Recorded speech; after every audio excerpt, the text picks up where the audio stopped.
Какво става, хора? Днес ще ранкваме новите евробанкноти. Тук съм изкарал всички дизайни, нали? Да, ще ги ранкваме като, нали, бива, не става, не прилича на банкнота и да, другите ги знаете. Като цяло, така нека започне с дизайн А. Като цяло дизайн А, той е с такива европейски личности като Бетовен и Леонардо да Винчи. Като цяло, pretty basic дизайн. Не бих казал, че е бил един от любимите, но не бих казал, че не става за нещо. Тъй, че бих казал, че тива при бива. Дизайн Б вече с птици, нали, както казаха. Има някакви сгради тук, ама как гледам са по-различни. Тя бих сул на бива. Нещо преди.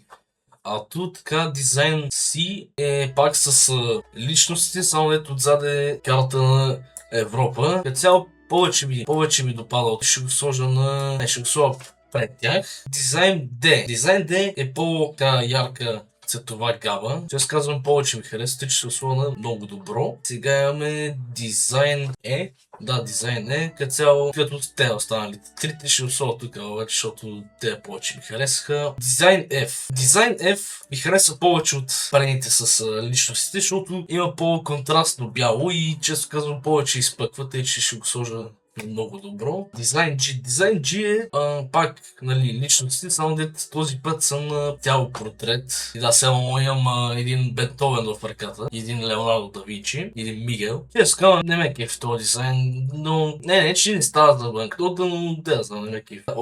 Дизайн H. Често казвам, дизайн H бе любими от всичките, заради 10 евро банкнотата на червената птица, само заради той и печели волта.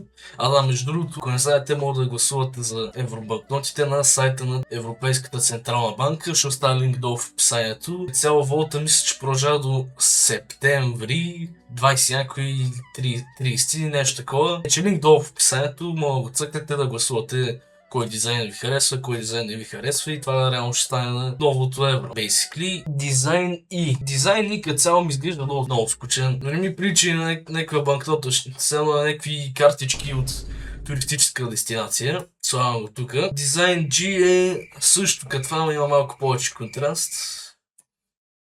Basically, само отидам на някаква почивка и ми дадат някакви картички да видя там къде мога да отида. Basically, това са тези банкноти за мене. Като цяло, да, това е тир листа. Like and subscribe и да знам. Линка долу в описанието. Мога да последвате другия канал. Ай, чао!